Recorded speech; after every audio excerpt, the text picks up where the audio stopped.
Welcome to Emancipated Studio. Welcome my uncle, Uncle Stu, the old man on the block. Salute, salute, salute, salute. I just hope that everybody is having a blessed and wonderful day. And I just want to say that, me being from New York, I am fully aware of what's going on in New York. I'm fully aware of what happened in Brooklyn. I haven't done a video or reaction. I think I'm going to speak to that live because there's a lot of things that is taking place. I'm understanding his connections or his subscriber counts to various YouTubers online. And probably later on within this week, I will address the matter head on in a live. Another thing I want to say, I want to thank all of you again for commenting on the video. We're also trying to put together that state of emergency panel back again, coming up with more solutions and some things that we can definitely put into solution base that we can do right now. There's also some other topics that people has been wanting me to address, and I'm getting that together as well. So we're doing a whole lot of work here in the Emancipated Studio. So now, without further ado, because you've been so patient and waiting, I just got to tell you that when Chicago Rilla needed someone to hang out with in the Windy City, he called this woman. And when Chicago needed a representative for their so-called, we call it pizza, they call it the Chicago stuff. We New Yorkers don't deal with the Chicago pizza, but this woman is definitely down with that. And when my brother Tough Love needed some tough love, he called this woman too. So ladies and gentlemen, give it up for the one and only Tawana J. What an introduction.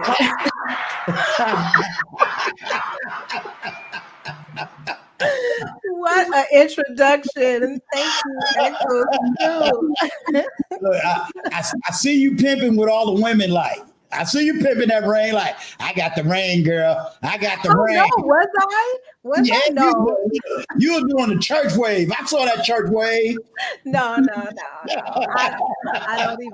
I don't like to do that. You know what I'm saying? Because I don't like women to feel like their marital status define them. You know what I'm saying? So I typically don't like to do that. But thank you guys. But thank you, Uncle Stu, for that. You are so welcome. Now, I'll tell you, I go way back. Somebody said it's an echo. I don't. Echo? Is it me, guys, or? Let me see. All right. Do you hear the echo now? I don't. I didn't hear it before though, so maybe the audience. Oh, okay. Yeah. Now I go way back with you. This is before I started YouTube. Okay. That whole Lapeef thing, and it was like, oh, look at Tawana. But see, I even go further back. Whereas I remember when you got on Kevin Samuels. Oh, that's a throwback. That's a real throwback. But let me say this though. Okay. I was on Lapeef show for like maybe several months before I went on Kevin Samuel show. Okay. So I had been literally, I was in the Facebook group. Was you in the Facebook group? No. I wasn't playing in Facebook and Twitter. So Lapeef Network. YouTube streets. Oh, okay. Okay, so they had an actual Facebook group. Okay. And so I was in the Facebook group at first. And in the Facebook group, I was very vocal. And so I was invited on the show. And that's how I became a part of Lapeef. We actually just me, Anton, B Next, we just actually had an organic chemistry. It just went well. So we were doing that for a long time. Mm-hmm. And then what happened was Kevin Samuels started hearing me talk about him on the Peep Show, and he was like, that girl needs to come on my show since she got so much smoke for me, you know." So then he like called me out. He was like, so I'm like, oh my God, you know, not ever thinking that he's gonna hear our show, because we were growing, but we weren't like as big as they are now, right? You know, I mean, we were growing. So he was like, yeah, he came in the chat. He was like, yeah, that girl needs to come in my show since she got all this smoke, she got all this stuff to say. And so I was like, oh my God, like I gotta come on the Kevin Samuels show. So then I said something like, I'll be on your show and I'm gonna bring all my smoke, you know. I was talking smack, you know what I'm saying? And then after that, I got scared, like I just said I was gonna come on the Kevin Samuels. What am I gonna do? Like, this is crazy. Right. So yeah, so that's how I ended up going on his show. And I remember JR called me. He was like, listen, he called me early that day because he knew I was going on the show. He's like, you need to be prepared. Like, what are you doing? What's going on? He was like, do you know what you're about to get yourself into? I was like, no, I had no idea because I had never watched the show. Right. So first of all, I'm volunteering to go on somebody's show. I ain't never watched the show. Don't know what I'm going on for. Right. And then I went on the show, and then JR was like, you need to prepare. He was like, watch a show so you can see what the format is and everything, right? Because so then I got even more scared because I was like, I don't really have nothing specific I want to say. I just want to talk about him in general. But they was like, no, you can't do that. Like, you can't do that. You got to talk about a specific topic when you come on the smoke show. So so like I literally came on, and it was such a good experience with Kevin Samuels. Like, I didn't have you saw the show, like me and him, we really just had a conversation for about an hour. We talked, like he was telling me his intentions, telling me, I was asking him questions, and it went well for the most part. You know I had some feedback, but but that kind of helped Lapeef, like that kind of helped us take off though, because I talked about Lapeef show on there. You know, I was like, look, follow us on Lapeef. So then people started coming over to the channel from Kevin Samuels show, etc. So it was a good experience for me, not knowing a lot about YouTube, Right. You know, but it taught me a lot for sure. But my conversation will be very different with Mr. Samuels right now if I was to go on right now. It probably wouldn't go so well, maybe. You know, I don't know. Let me ask you this, because your experience from that time to seeing the things that are happening now, I don't think at that time he was at 1 million subscribers. Right. Now he's at 1 million subscribers. Right.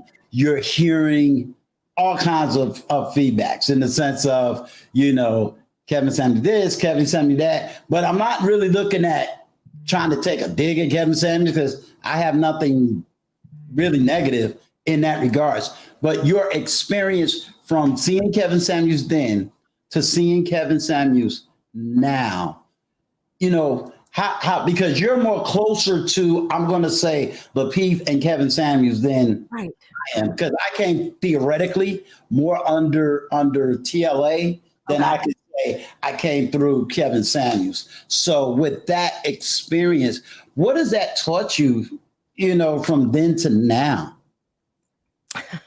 Well, listen, when I was on Kevin Samuels show, I understood his popularity even at that time. It was very clear that he had a large following. He had like loyal supporters, and he had people who really like had his back and really supported his message. Right.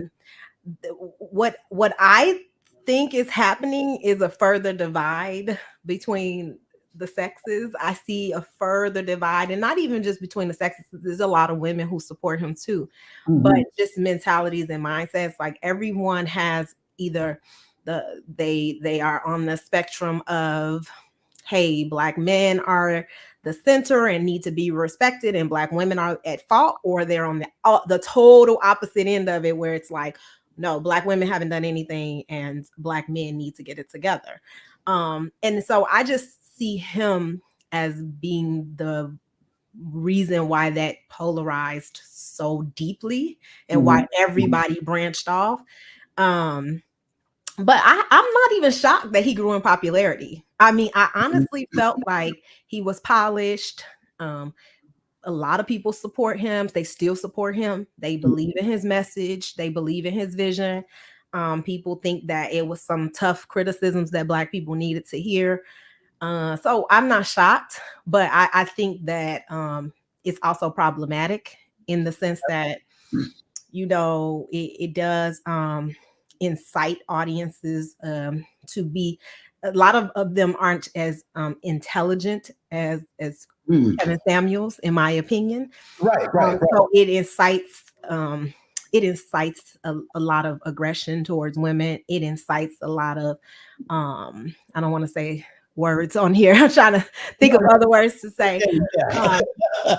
It gets it puts women in a lot of vulnerable positions, and it makes it makes it where men feel like they can be openly disrespectful. So it does some really bad things as well, that I feel like we need some people that's like more centered, like you, for instance. So we need some more of those types of conversations. But I'm not hating on the man. I think, No, I mean it's a definitely open-ended question. Based on what you just said about this divide, and when you started on the PEEF, you wasn't married. Now you're happily married woman. Right. I wasn't married. Exactly. I was like just meeting my husband, kind of. Not really. Actually, I had been with him a couple years, maybe, when I got Lapeef. But yeah, it was new. It was new, definitely. So and I left the show before I got married, and even before I had my baby. So, but it was only a couple months before that. So.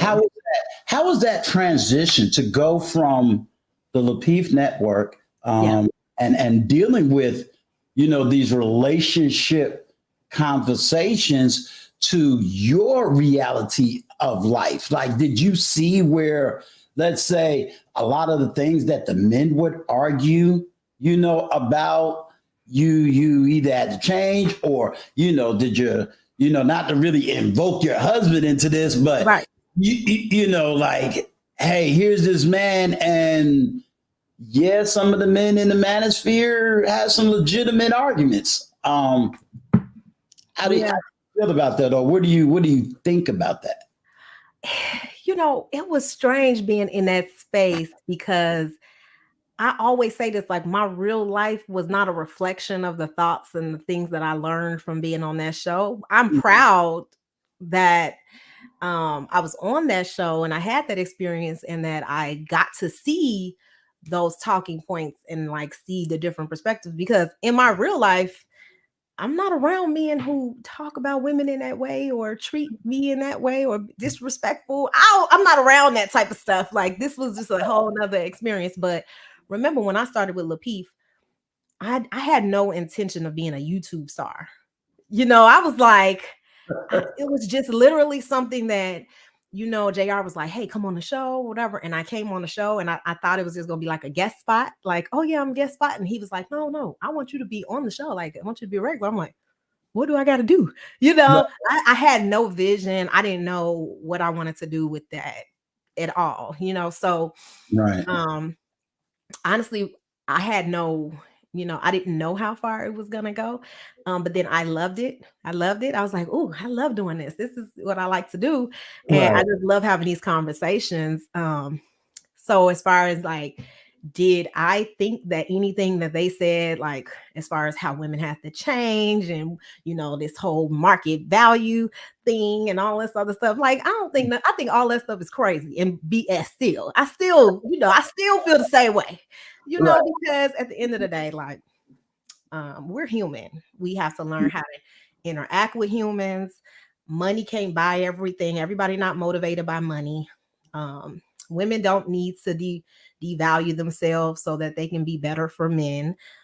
It was a lot of thoughts that I didn't agree with that happened, as far as like, men not caring about women's education or not caring about a lot of other things, because like for me, like me and my husband went to the same college. We both graduated from there. Like, more than likely, when you're educated, you're going to marry someone that's educated or at least go to the same school with you. That's Right. important, especially if you're going to have kids. And so some of the things that were said, I don't find relevance in my real life at all. No, I Right. mean, I don't, especially some of those manosphere talking points. I'm like, what? Expect, like, and then you think about it. I was a single mother, Right. a parent, like a single mother who got married, and they God forbid a single mother got married. You know what I mean? Right.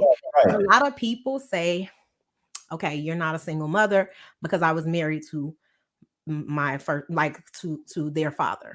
Right. So a lot of people say, well, you're not really a single mother, but I was a single mother once we divorced, and I was living with I had children. Right. And I was still able to find love. And a lot of times people say, no, you're a single mother, you can't find love, and you shouldn't even be with no man, and blah, you're not worthy of a man. And Right. so some of those talking points, It did. It wasn't you. yeah, I'm like, What did you graduate with? What, a degree in what? I have a degree in sociology. Okay. Okay. And I have a concentration in Black women study. You're about to chat with the feminists. So I have a concentration because at U of I, you could take Black history, or you could concentrate in that. And so I had a concentration in that specifically. So are you using your degree now in the sense of your regular work, or are you doing something different outside of social work? I do. I'm not a social worker. Okay. But what I do is I manage what we call workforce programs. Okay. And I target populations, demographics, or low income, population is typically what I target. And I work with workforce programs. Usually they're funded by HUD. And so we apply for a grant, and we may get a grant, and we'll come into an area and we'll offer workforce programs with more of a holistic approach, where I'll talk about, I'll work with different institutions to come together and provide like a holistic approach to people. So that means not ignoring mental health, physical health needs, all these other needs, right? Because people just concentrate on going to work, but they don't concentrate on the things that people need in order to get to work. Childcare, transportation, all those things. We work with other entities within the community to make sure that we can provide those things, but we also do network building and community building as well. So I manage those contracts. Mm-hmm. So we hire people to administer the programs, and I oversee them administering those programs. Is that a government run program or a privately run program? It's government run. Mm-hmm. It's government run. Yeah. Now I know I ain't trying to pin you down, but how successful is the program, and what would you want to see it fixed? Do you think there's not enough funding? Because that's very interesting. I think a lot of people need to understand the program that you're over. Yeah. So the way I measure the success is if I'm able to increase the employability rate within that community, and how much I'm able to increase it, right? So I always have a realistic goal. Maybe my goal is 4%, right? Because that's huge. Then I would have to, enroll, depending on the demographic or the community, I have to enroll a couple hundred people and be able to fund all those people at the same time. So I'm still in the thick of this one, but yes, in my previous programs, I've been able to increase employability 10 to 12% within that community. Right. So I consider that success. Obviously, the higher the percentage, the better. But the community also has an employability rate when we get there. So that could be 50%. And so my goal may be to raise it to 75 or to raise it to 60 or, something like that. So it just depends on the community. I usually focus on enrollment and saturation, and then I move into, actually getting people employed and and actually helping people with their needs. So it's steps to it. It was a lot of challenges this time because of COVID. Right. then we couldn't, have in-person events, and in-person events are like the cornerstone to my programs. Okay. So it was a lot of challenges that I think, but I'm still hopeful that we're going to at least increase the employability rate. And we do have the people we have enough people to do it. So it's just going to take a lot of work and diligence, but I do think that it will be a good thing. I think it will be a good thing. So yeah, I measure the success. Obviously, nothing's perfect, and there's a lot of red tape. The one thing I like about my program is like I get to shape it. And I get to talk about what things don't work and what's not working. And the program is really like go into the communities, find out what they want. And then from there, you can shape the program. So we can technically do it the opposite way, obviously is goals, but we can go into the community first, see what they want, what types of programs they need, what's missing. I even make suggestions because in the particular community that I'm in, I recognize that they were missing childcare facilities close to, and not for 2 and up, but for kids under 2. And there was a lot of parents with children under 2, so they can't go to work because who's gonna watch the babies, and it's more expensive, etc. So part of what I did was kind of suggest a childcare facility on site, and then we can hire people in the community to run the facility.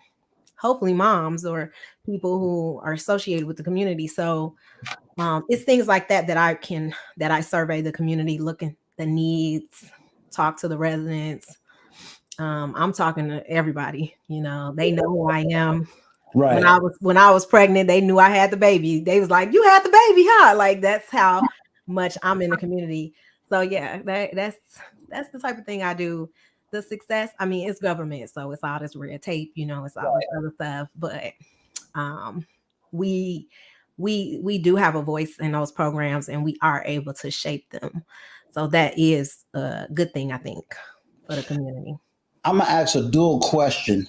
The dual question is this: one, do you have an area in your program now where you talk about entrepreneurship? Oh, that's a great, yes, we do. We actually, we have a program specifically funded to help people to learn what it's like to be an entrepreneur, but we walk through the process. I mean, pretty much if you sign up and you commit to the program, we will help you create your business plan. We will help you with purchasing the LLC, whatever you need to do in order to get your business off the ground. We pretty much help fund it. We have grants that help. We help you apply for grants. We teach you the grant writing process. Wow. It's a really good program, but you have to commit to it. You can't just say, you just can't come to one course. You have to commit to the 6 weeks. Right. And you have to work directly with one of our business service reps. But yes, because a lot of people have their own business. Right. Cooking businesses, hair businesses. We saw the flyers in the community. We saw all that stuff. So we already know that there's a need for entrepreneurs. So we definitely have that. Now, I'm not the expert. I refer them to the person who is the expert, but we definitely bring all of those to, the community. So You said something. Let me give a big shout out to Mosaic, TJ watching it. My big sister, about 2 months with the $5 super chat. Okay. You said that your program, or maybe I misunderstood. You said something about the program, but you targeted women. How much is your program targeted towards men? No, it doesn't target women. It targets low income families. So it doesn't have to be a woman. It could be any gender. Anybody in the community can benefit from the program. So, but it's a specific community that we target. So, for instance, like here, you know, Chicago is broken down into communities, right? So, like, we will go into Inglewood, and that means that you have to live in Inglewood. You have to have an address within that community in order to work with my program. Right. So, it's things like that. So, you have to have qualifications. So, we go into certain communities and target that community. Yeah. Okay. Do you have a strong STEM program?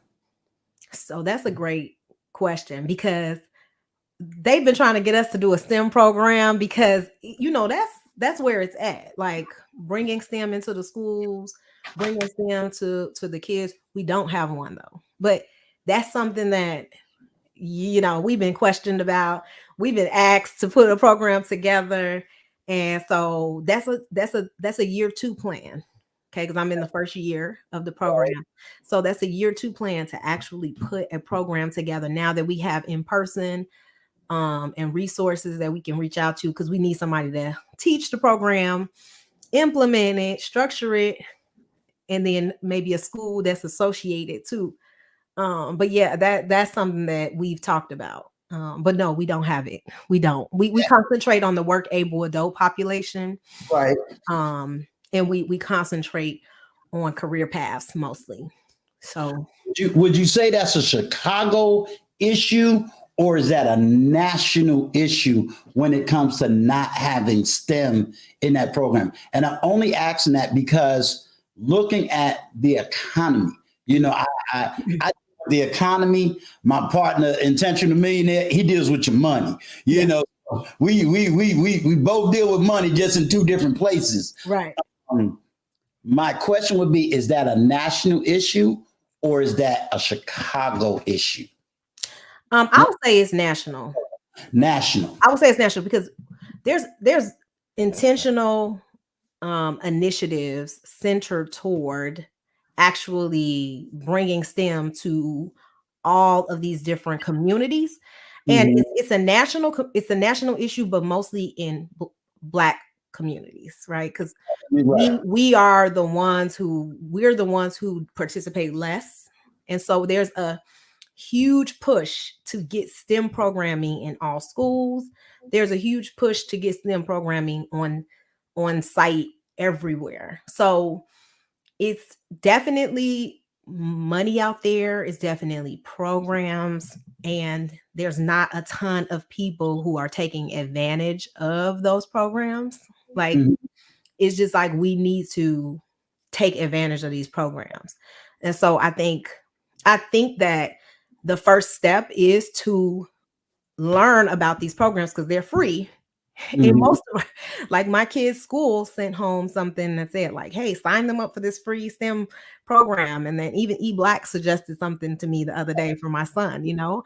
So there's most of the programs are free. It's just that we're not taking advantage of them. And so there's this whole push, like marketing campaigns. Washington is like huge trying to get STEM programming into community. So if you're interested, really like there's so many sources. You know, you do have to be conscious of the frauds and the scams and stuff like that, but there is like lots of free resources to bring them into your community, and I think it's important. We need it. Like you said, our world is moving toward technology and these fields. Let me give a shout out to Maggie, the substitute teacher, for the 499 super chat. Y'all check out Maggie. Learn how to eat right. She getting me right. Maggie, I'm eating right. I'm eating right, Maggie. Oh, nice. I gotta get this weight now. Look, Maggie, I got my water too.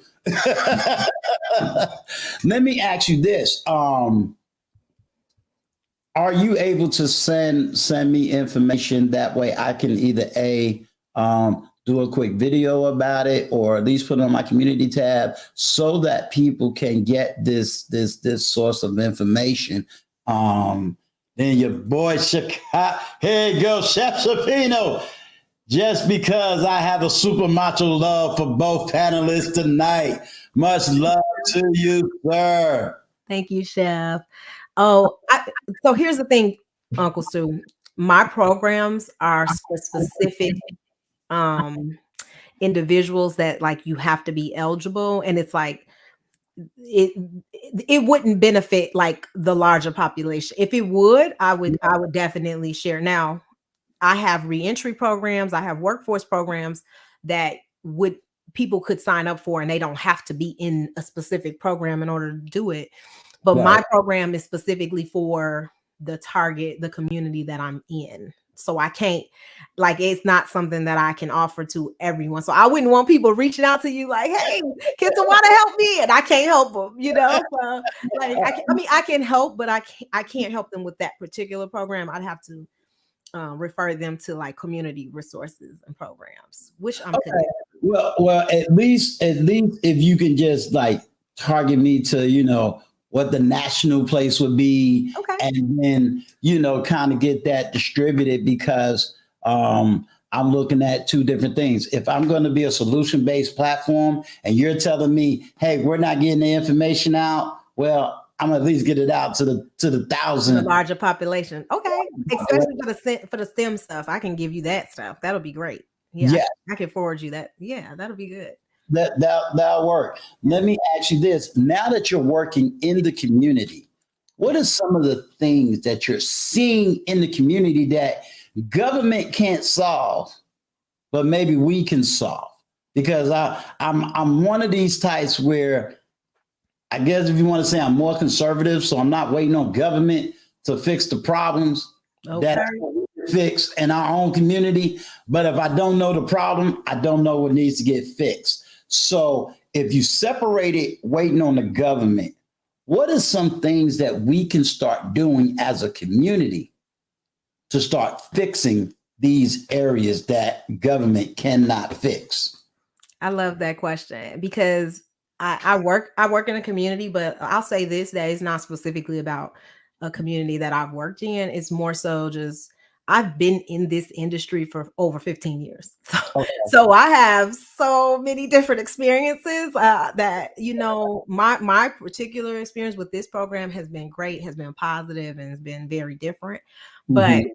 I've had experiences where most of the issues are with community building, and just even with people not wanting to their kids to even play in the playground because they're afraid of the violence, or they're afraid of their kids being targeted, or they don't trust their community. So they don't know their neighbors.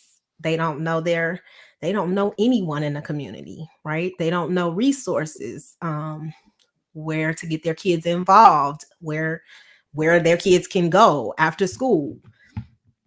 Like that, all of those things are lacking.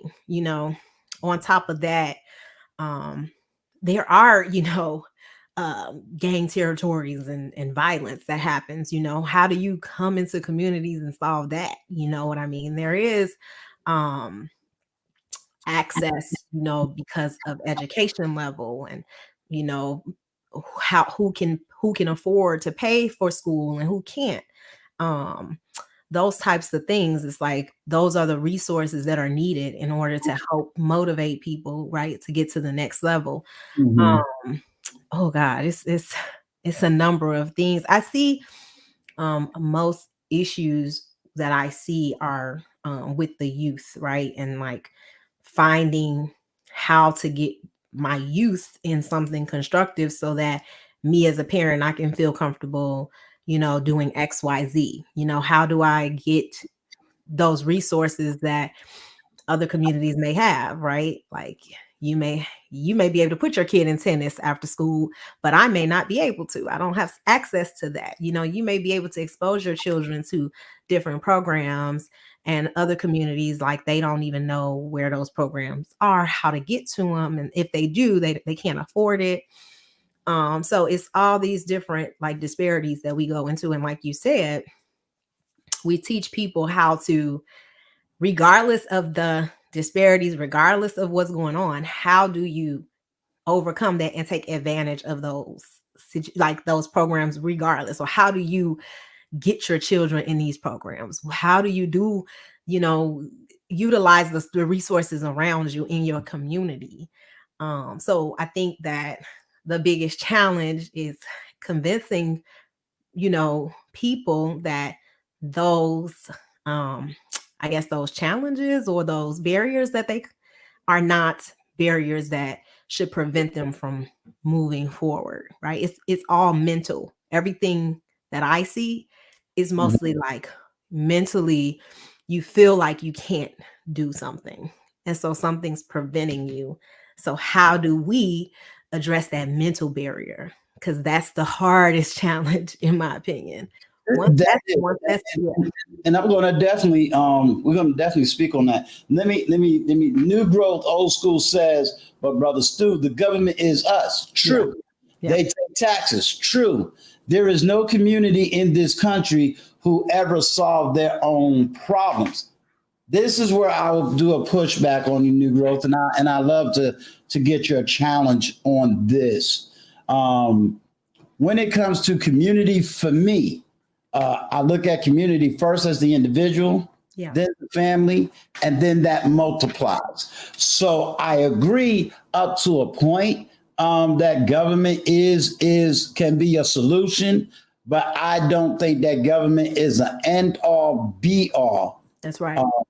To solving problems, because for me, I think some of our problems we can solve on our own. Yeah. While there's other problems that, yes, our government taxes should pay for certain things. But let me keep writing in the comment section, and let me just get your fullness of thought, because like I said, I'm open to a broad perspective. I don't want to always be the authority or the authoritarian.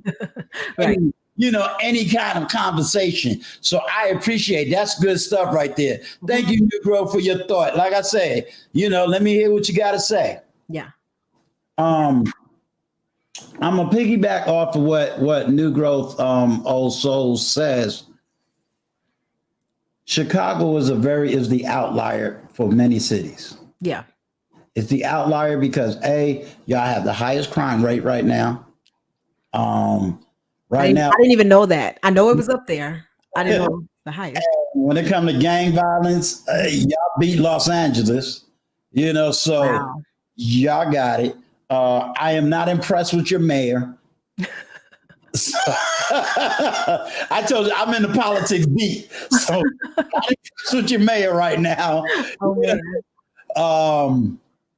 But it also, Chicago also can be the shining light and the example. Breakdown in government, so that people like New Growth can say, okay, government in Chicago ain't working right, but maybe the government, I don't know where New Growth is from, but the government over here is doing right. So they need this example.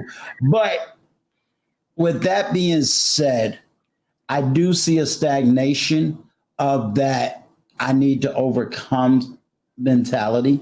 Yeah. And that stagnation of we can do it versus waiting on someone else to give it to us to do it. And you're challenged because you do this every single day. Yeah. What is that mental challenge that we need to really dig into? If somebody in this chat is struggling with that, getting over that, white man hold me down, this is happening, that, we can come up with 1,000 excuses not to move. But if Tawana had to really speak to those 1,000 of excuses, how would you tell somebody today it's time to get over? Ooh, Uncle Stu, you put it on. Look, you ain't dealing with a small brother over here. I see. Like, I literally in my past have put people through programs that work on addressing these barriers, right? Because this is a psychological mindset, like a psychological self-sufficiency mindset that we have to change, right? It's more in depth than me trying to convince you of what I think you should do. So my approach in every situation is always to let the person lead the conversation and tell me what they want. Okay. And even if it's not my vision for them, even if I want something else, I'm always like, okay, what do you want out of this? Because if you walk through my door, you want to do something. That's the first step, in my opinion, right? It may be something that may prevent you from joining, from engaging, from staying in contact. But if you come through the door, you're interested, right? So that's the first step, and a person has to take that step, right? Because you cannot force people. You can engage, you can, do community, you can do marketing, you can help, but you can't force anyone. But I always let the person lead. And the way I do it is I ask specific questions that allows that person to feel like they're in control of their life and their direction. Once you give people power over their direction and help them see that they have control and that no one is stopping them and no one is preventing them, that literally if you want to do this, you can do it, but there's steps to it. You're not going, you got to go through the process. There's no shortcuts. This is how it's going to go. That's worked more so than coming in. And when you're a case manager or even a social worker, our old mentality was like, look, these are your options. Pick one. You either gonna do this or you're gonna do this. And that doesn't work. It works for a little bit, but people get uninterested, people don't want to engage, people fall off the cuff. You have more success when you approach people and you let them tell you what they want for their lives and what they envision for themselves and where they want to go. So even if you thought you was going to be able to throw this person into this position because you got this position open right now, but they're interested in a totally different field. Right. So now you have to reshape your mind and be like, oh, well, I thought I had a person for this, but no, they don't want that. They want to go into this way. And I got to help that person get to that way. And the only way to convince a person is to build trust with that person. And the way you build trust is by being transparent about everything. Like, look, this program going to take you 3 years. It's not going to be easy. You're going to have to pay for this. You don't have to pay for that. But I'm going to help you find out resources to help you with this. People like when you're honest about the challenges, about the positive things that's going to happen, whatever the case may be.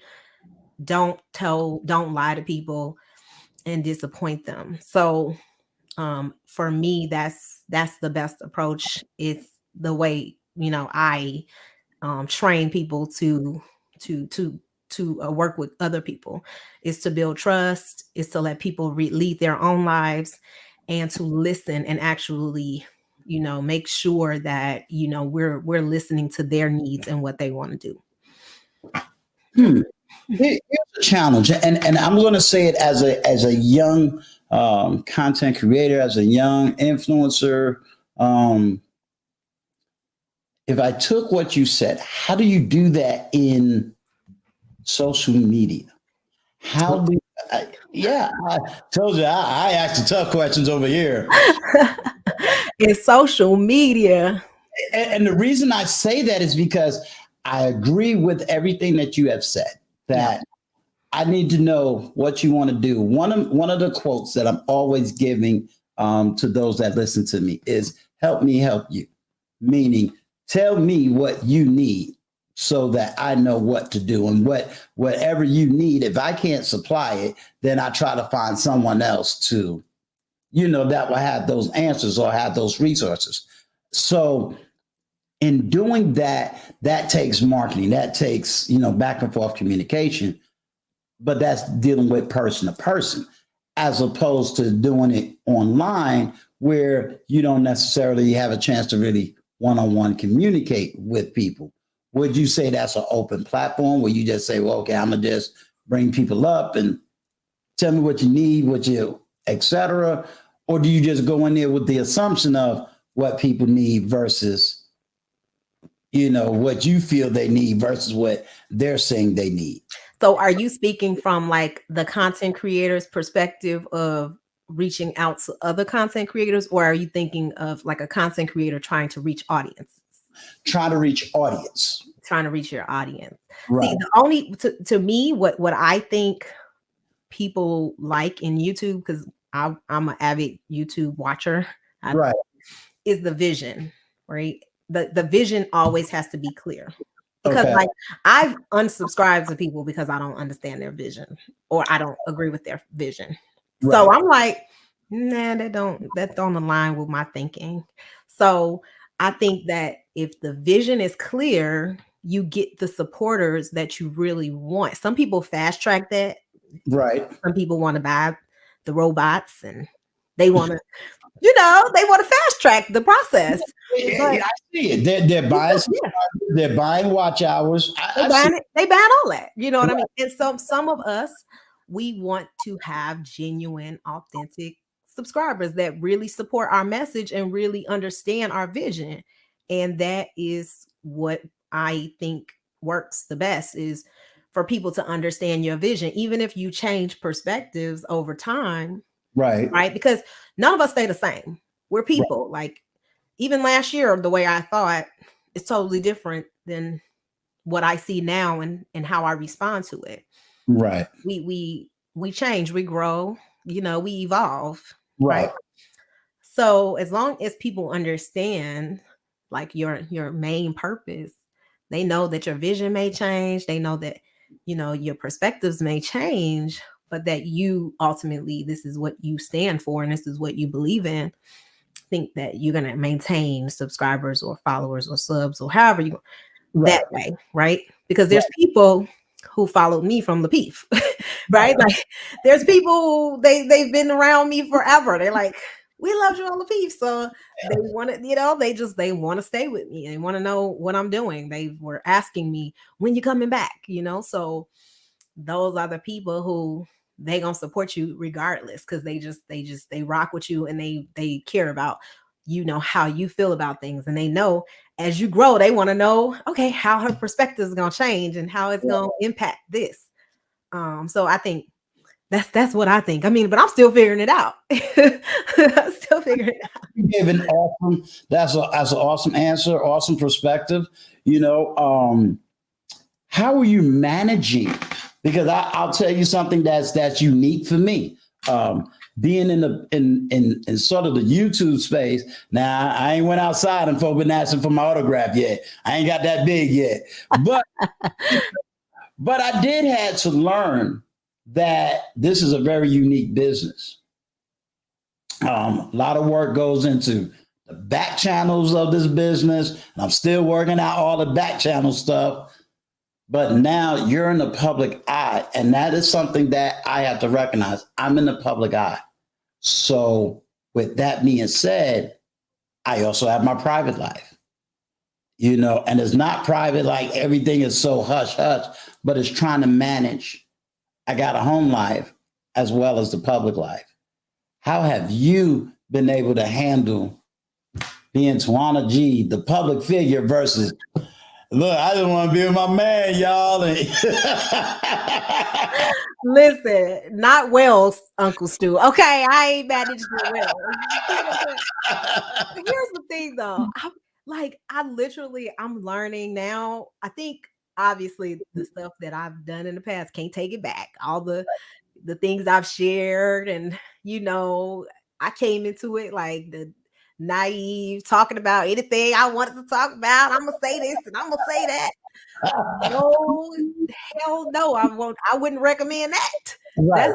That's so it was crazy because now I want to be more protective and private of that, and I want to stick to the topics, right? Like I want to talk about the specific issues and I don't want to talk about that, but because people know about that part of my life, people want to know, like, oh, what's going on with this? But like, I don't want to talk about my family, really. Right. You know what I mean? I don't, but I will to a certain degree, right? I'll acknowledge whatever. But I am going to be very protective of what I share in these spaces. And I think that all content creators should be protective of it. Because we just, you don't know people's intention. Mm-hmm. if we ain't learned nothing from Will and Jada, we better learn not to share our damn business in these YouTube streets. We ain't gonna have no red tape over here. Hey, ain't no damn rape. Hey, listen, I'd be like, no, hubby, no, I don't, because I mean, what you share is like you said, you have to be open to whatever comes with that.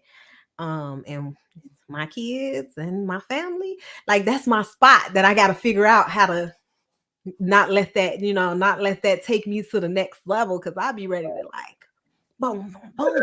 That Chicago girl. Listen, she gonna come right on out. And she ain't right. She ain't right. So I try to keep her in. You know what I'm saying? I try to keep her in because she don't know how to control herself, that girl.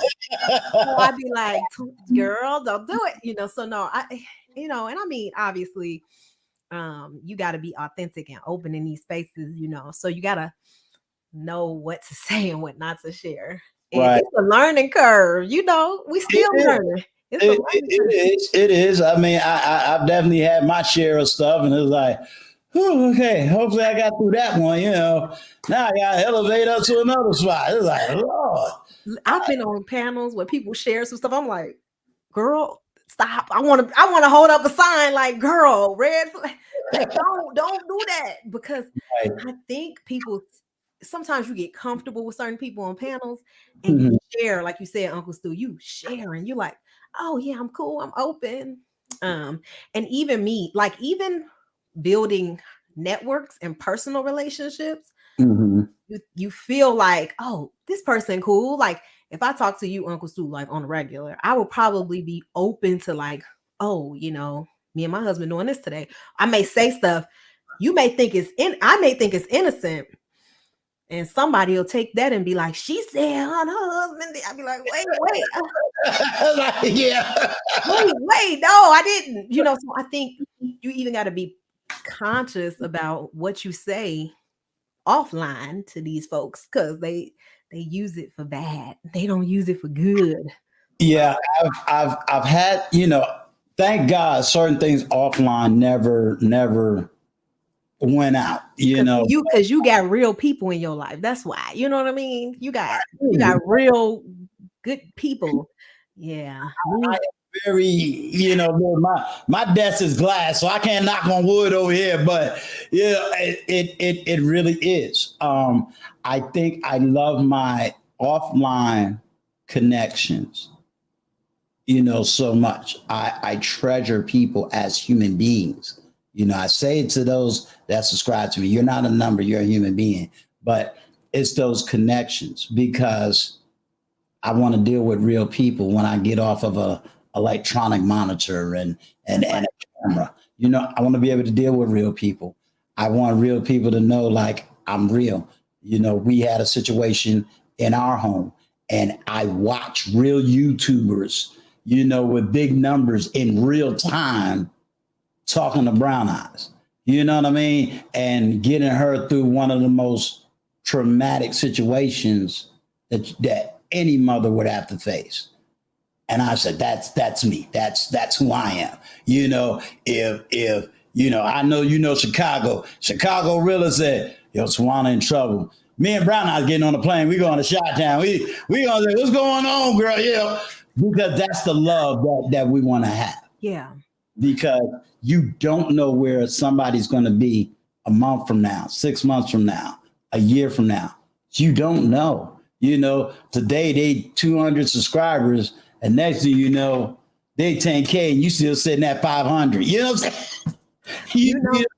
I literally have, and I think the bad overpowers the good sometimes. I will say that, but I can't leave out like my people who I've known for years and never have had no issues with them, trying to go to the tabloids on me and put me in the papers and selling my stories. Or I have some amazing friends like AJ, Chicago Rilla. Like I ain't never heard no conversation that I've had with Chicago Rilla be on a public platform. You know what I'm saying? Like, and that's a friend. Like that's somebody that I would call a friend. Like my friend AJ. same with him. You know what I mean? I have Anna, I have Jen on the block. Like I have a lot of people in these spaces that I've gotten to know, and like it's just been a different experience getting to know those people.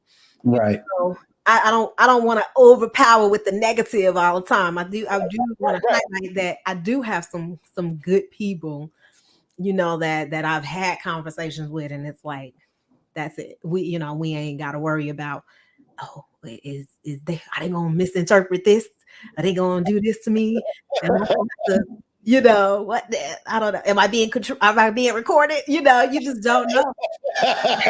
Like, because I say that to one of the moderators when I call this particular moderator, I'm like, am I on record? I want to make sure I ain't getting clipped. I ain't even got receipts. Like receipts in the book. Right. but Uncle Sue, part of that is not realizing how valuable people see you in these space, right? Like, yeah.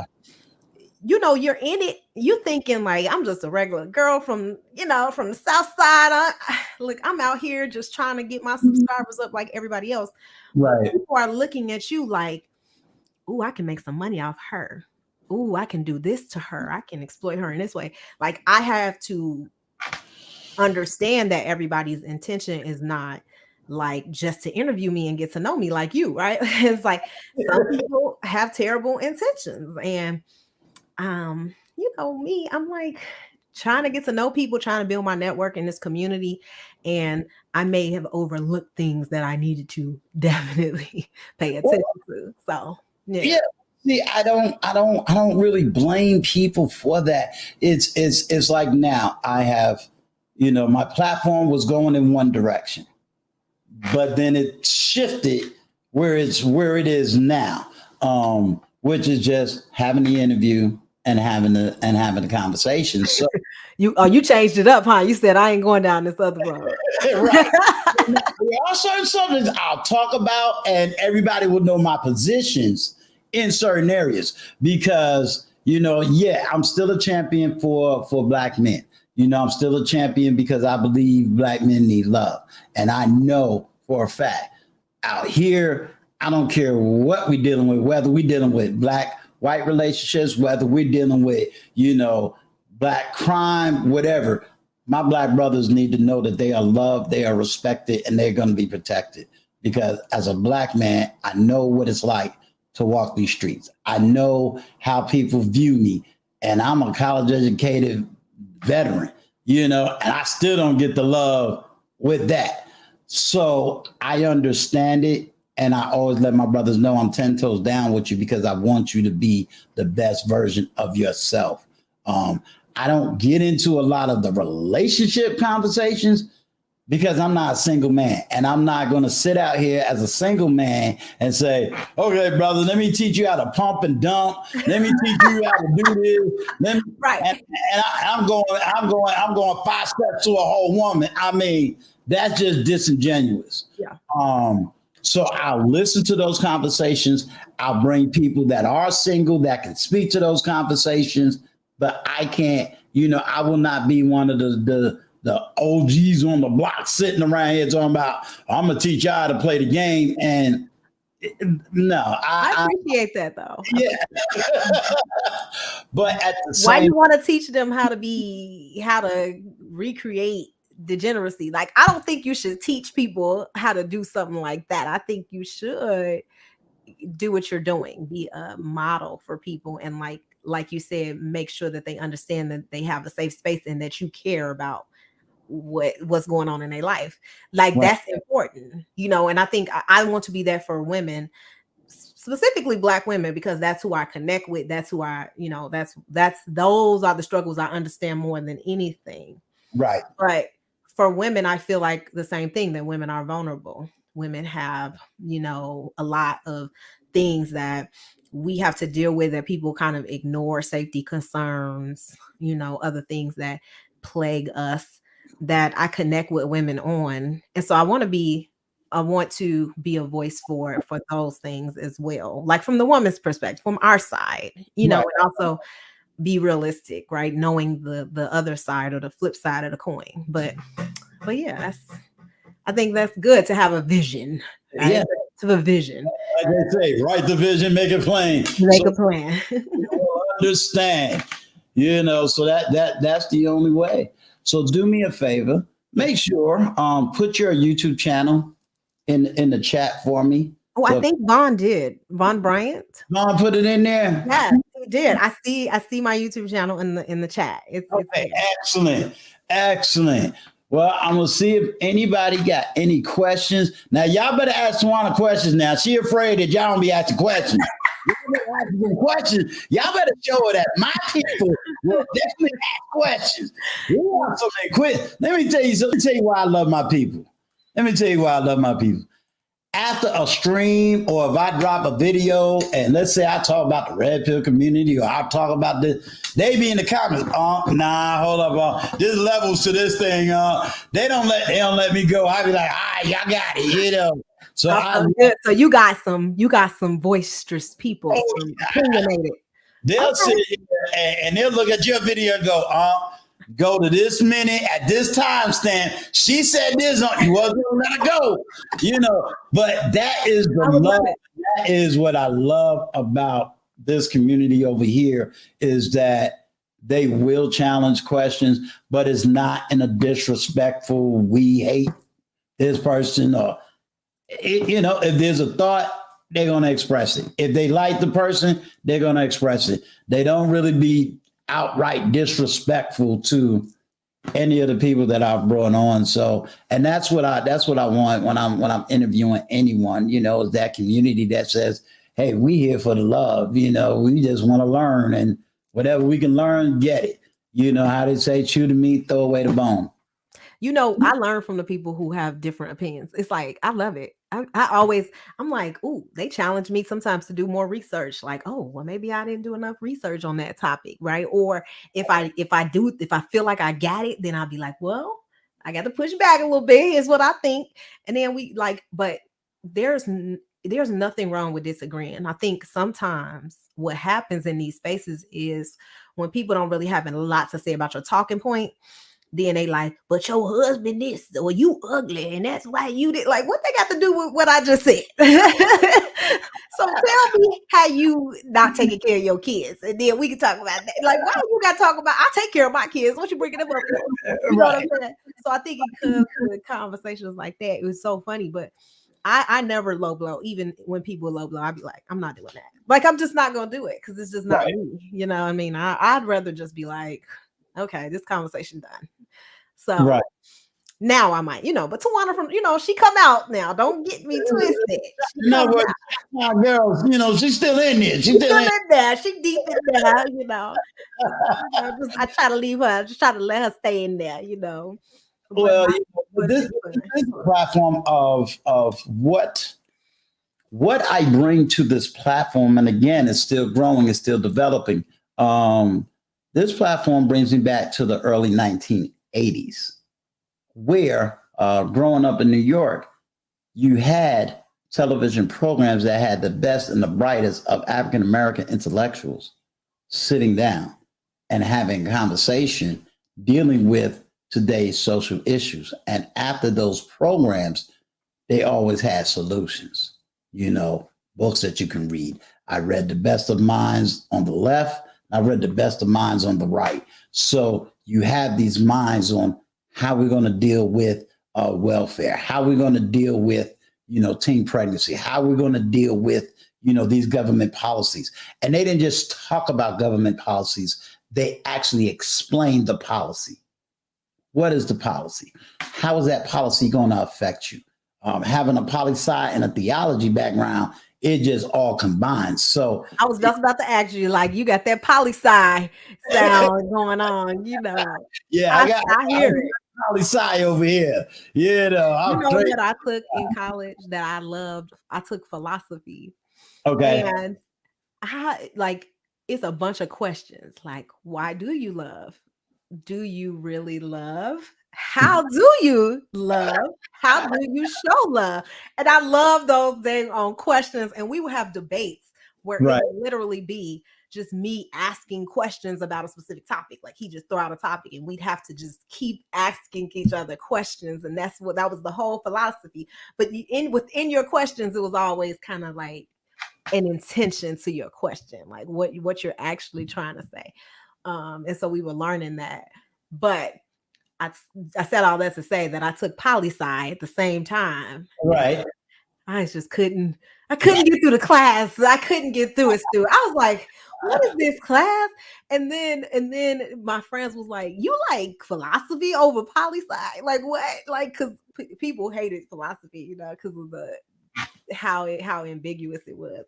But I loved it. You know, I could talk about a flower for a whole paper, you know, and people was like, girl, so you didn't want to get into the governance of people and how, you know, how American politics actually worked, and the fact that in Europe, you know, what we call conservative, they call liberal, and how it all came together in America and how the Constitution got developed. And nah, Stu, nah. But you know what though? I wish I did, because I'm curious about what you said, because you said I'm a conservative now. And you know what? My sisters actually told me that. They was like, your views are conservative. You're not liberal. Like you said, you liberal. You're not. And I was like, okay, I guess you've always been taught that you're liberal, but I have more of a conservative mindset. So I was curious why you say you're conservative, Stu. Because like, maybe I need to dig more deeper and take a poli-sci class now. You know? Well, let's break down a small snippet of conservatism. Number one, I believe in God. Number two, I believe in family. And number three, I believe in small government. Okay. Most African Americans, if you really break it down, are conservative in their life and in their philosophy. There's only a small snippet of us that has liberal ideals. When I say I am conservative, it is because certain political groups do not follow what I believe is the principles in which I live by. So understanding that there are certain parties I'm no longer a part of because they're no longer following my philosophy. And because they're not following my philosophy and they're not following my agenda, and it goes back to what was stated earlier, then that means my political views has also changed. And so when we have one party that is pushing this gross liberal agenda that goes against my values, and then you tell me I don't have a right to the very things that I raise my right hand to say I have a right to, I definitely don't want to be a part of your political agenda. And there's a difference between agenda and a political philosophy. Right. So when you hear me say I'm conservative, it is the philosophy of conservatism, not necessarily the party of conservatism. So there's a difference. I am one that studies policies to totally understand how is it going to affect a group of people. So if you say as a policy, everybody can now smoke weed. So we're going to have a national weed day. The question becomes, how is that going to affect my community? How is that going to affect everything around us? How is that going to affect those things? I look at, policies in the sense of who's going to pay for it. See, we're in an economic crisis. Why? Because we paid for people to have rent-free money. We paid for all this money that we paid people, and we were so happy to get, and it got certain people in the political office. But guess what? Somebody got to pay for that. So now what you're seeing is the backlash of all that free money. So for me, I try to explain, okay, y'all got this free check, but it ain't free. It's coming from taxes. Who's going to pay those taxes? Me, the business owner, or you, the middle class? Guess who's going to pay? You, the middle class. Exactly. Yeah. So a lot of people do not understand that. And so it's hard to, when you begin to break that down, again, that's where the poli sci come from. I'm able to explain that. But that's not the most popular thing you want to talk about on YouTube.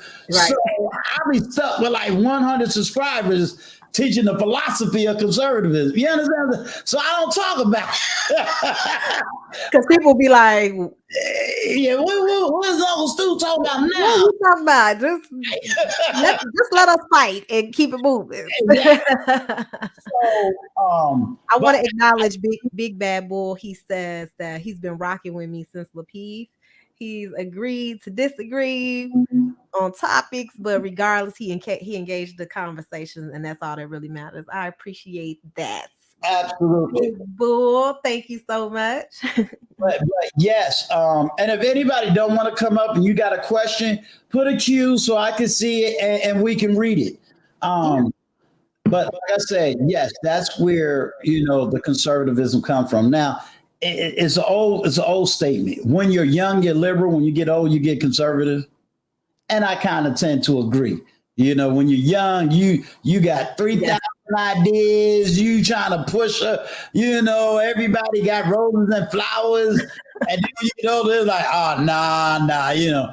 But there are certain things that I do agree with. In the sense of certain policies, when people say, well, Uncle Stu, I believe we need to get some of these old people out of the Senate. I agree. When people say, I believe that, Congress should have term limits, I agree. Right. So there is certain things that I do agree with that's on the other side. So I do agree with term limits. I do agree with Senate term limits as well as congressional term limits. Although we have the power to vote these people out, but I also know how that inside game works too. So it's like, nah, I don't want somebody in there that's 80 years old and still in there. And now we got these rules that's not allowing government to move forward. So I agree with certain aspects that people fight against. I gotta research that because it's some policies that I don't rock with the conservative side.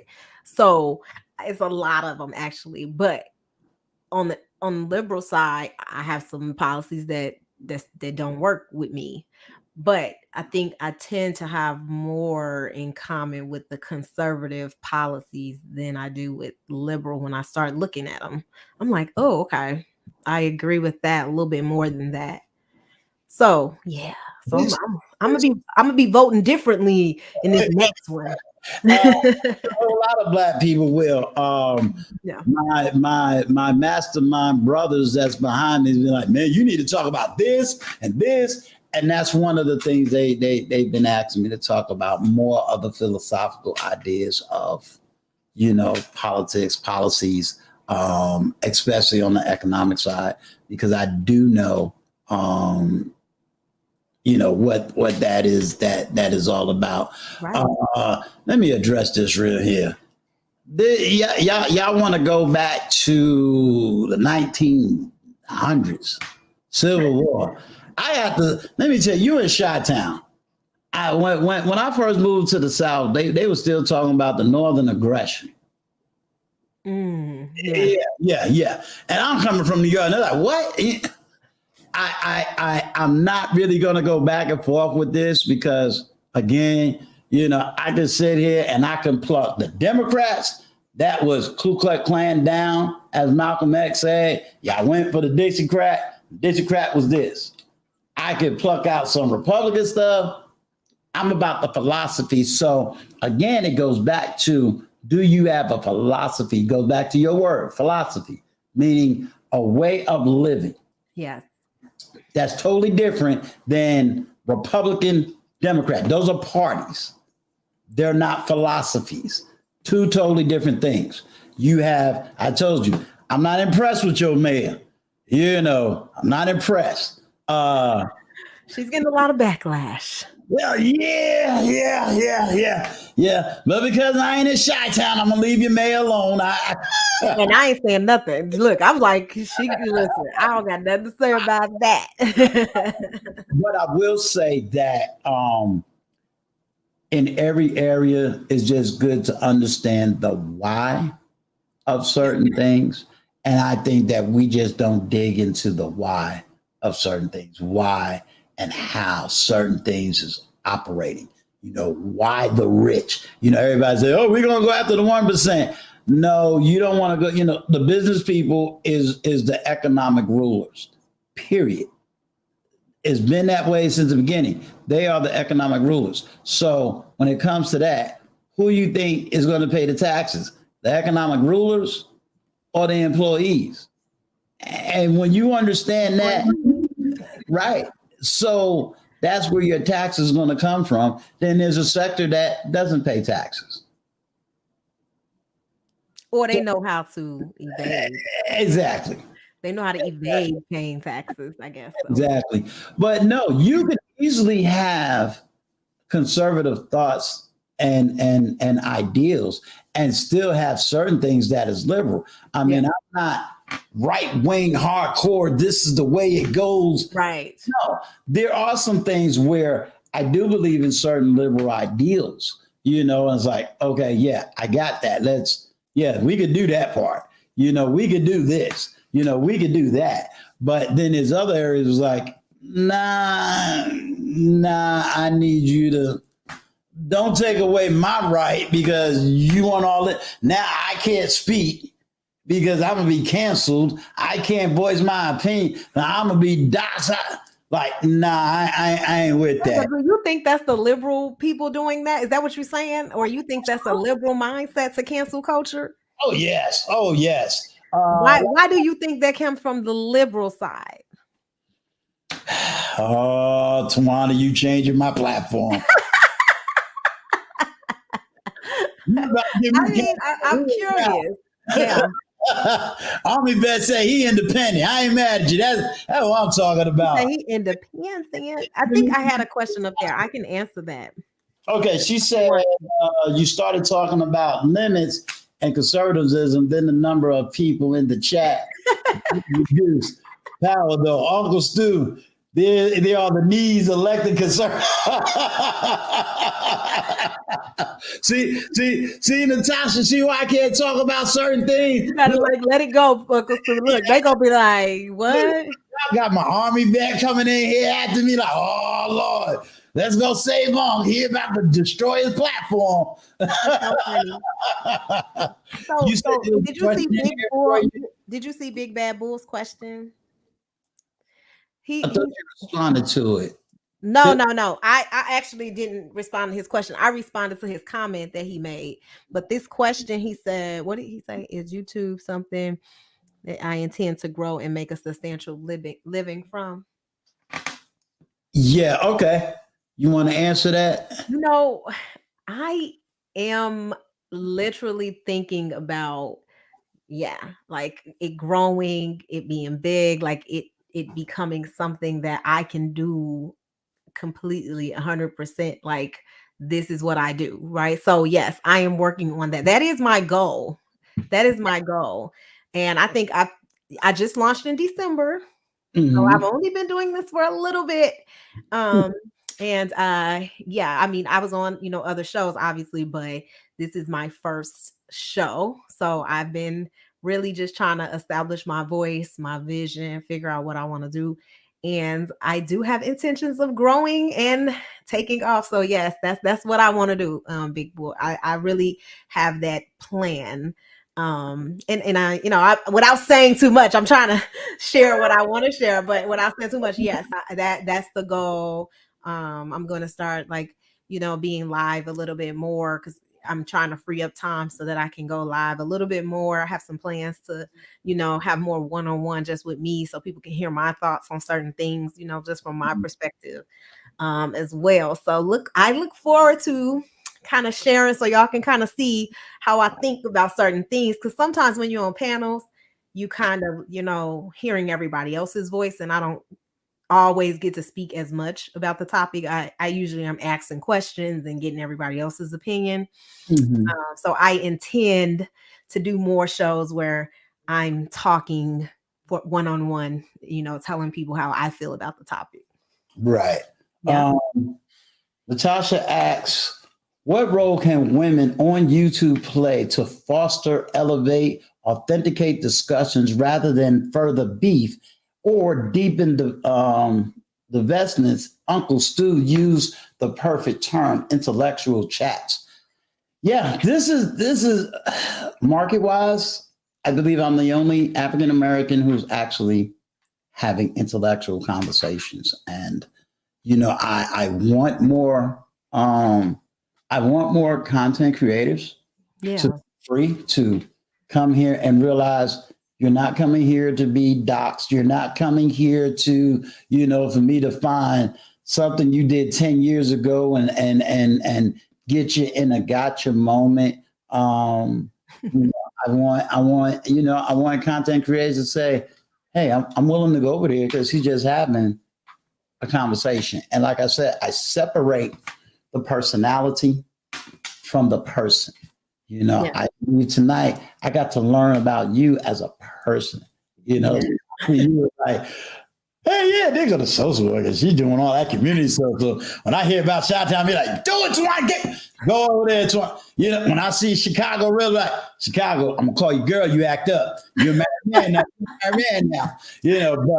But You got me in professional mode. I was like, oh wait, I came on here. Listen, I was gonna bring her out if I had to. Then you got me right back down to the professional Tawana. I got to talking technical. I'm like, oh man, people are gonna be like, who is that girl? Like, I thought she was a constant one in Chicago. Girl. She was from the Listen, I was hoping you had an answer for Natasha because I'm like, girl, if I could listen, I wonder what we could do to help foster these relationships and stop the divisiveness. I honestly don't think that women are causing the divisiveness. I think that what's happening is that some women are responding to the things that are saying, right? And creating and going their own way, creating their own channels and like having their own voice. And when they do that, I think that also when that separation, because it's like we don't learn how to work together. Instead, what we do is we're like, nope, okay, forget it. I'm just gonna start my own channel and I'm gonna talk about I'm gonna talk about issues that I want to talk about. So then we're all having these different conversations and it's hard for us to get together, but there's reasons why we can't get together because it's hard to like learn how to get along. And it's hard. Yeah. It's really harder than you think because some people they really take this seriously instead of like when you leave YouTube, it's like, okay, we have different opinions, let's move on. No, some people take these things that you say about like if you talk about Black women as a collective, I would not get offended because I'm going to listen to you. I'll probably respond, ask you some questions, but talking about Black women as a collective, even if even if you say something about single mothers and I was a single mother, it's not going to offend me. I want to hear what your perspective is, and then I'll give you some talking points and we can talk about it, right? Right. But if I talk about Black men as a collective, you remember, look, it's World War III up in here. Like, girl, no, she did not say that about. But you got to be able to have the conversations without people retaliating, bullying, threatening, being aggressive. Like, let me have my opinion. I mean, it's my opinion. There's 37 million channels on YouTube. If you don't like my opinion, you can it's 36 other million channels that you can watch. Like, you don't have to watch me. And I think that a lot of times that's what I do when I don't like someone's opinion or what they're saying, right? If I think it's too egregious or it's too much, I will be like, unsubscribe, I don't want to like the person no more. Right. Well, what it is that a lot of people mix up manosphere, Black manosphere. So let's just give a summation. because of the way I grew up, I understood exactly why manosphere, which is mostly white, existed. And I understood why that male space existed. Yeah. The reason, and I'm going to speak more towards the African American side of it, it is because in the 90s, heterosexual African American men were losing their voices. And they was told by the dominant media that we was dusty, we wasn't this, we wasn't that, we was basically the scum of the earth. Now I'm a product of the 1995 When you million. say dominant media, like kind of who are you referring to? I'm trying to figure out. MSNBC, we're looking at ABC, Like news sources. news courses, and in dominant media, especially in music, in movies, regular television. That whole, heterosexual black male was starting to be the worst thing that you could say is on the face of the earth. Meaning, we was called dusty, we was called broke. Now I'm telling you, I lived it, so I'm older, than let's say your 20-year-olds. So I watched it over and over and over again. So in 1995, the African Americans came together, called the Million Man March, and we was going to go back to the community. We was going to do this, do that, and everything else. But 2 years later, the women had their march. And it wasn't about the black family and the black community. It was about them. So what started was it? The Million Women March. Oh, yeah, I remember the Million Women. And, so once they had that, what ended up happening was, because most African American women are the money people, a lot of the policies and politics started going towards women. And so a lot of black heterosexual men and even white men, they no longer had a voice. They was losing their political power and their political esteem. Now, what made Donald Trump rise to the occasion was because a lot of white men in the manosphere was also more politically astute. And so Donald Trump basically spoke to that voice. Now, I'm not saying I'm a Trumper, but I'm trying to just give you the backdrop philosophy.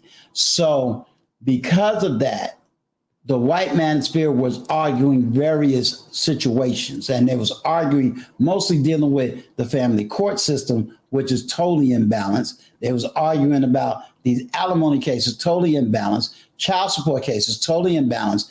And a lot of the feminist groups was using statistics back in the 1950s that does not apply in today's times.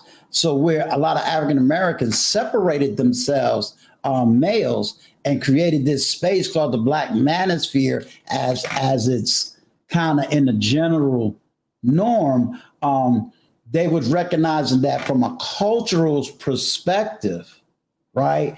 There's different, there was certain cultural things that was different than what white people was facing. So the Black experience was kind of different than the white experience. So that's where the totality of the Black manosphere began to come from. Now, there's so many freaking names that if you ask me to go and give you all the historical names of the beginners and the second tier and all these other tiers, I can't go over, but I got people that can give it to you.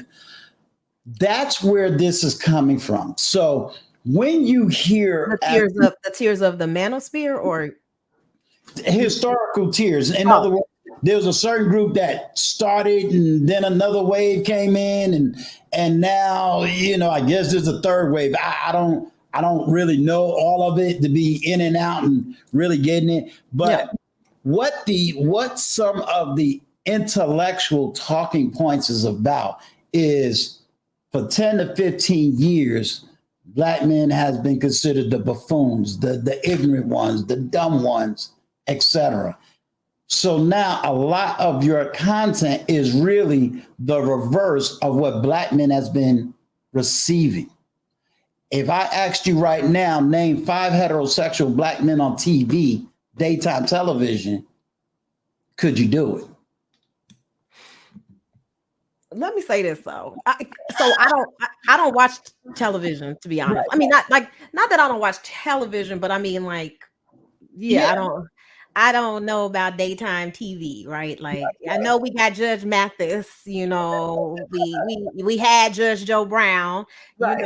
we have three black male judges actually. Watch this. You just said three. Yeah, because it's the American court, Programs do you got? huh? How many female programs you got? So here's the thing, though. This is what I will say. Okay, This is what I'm gonna say, Uncle Stu. go I for it. don't like that black men compare themselves to black women because or to any woman because I think that men should compare themselves to other men. And I Mm-hmm. will say this about men. I disagree with the how they derived because I don't think that men lost their voice. I don't agree with that because the feminist movement, men gave those women power. They gave those women those power, and it was white women. And to be honest, like black women did not identify, or even if they did identify with the white feminist movement, they were often left out of the conversation and the negotiation.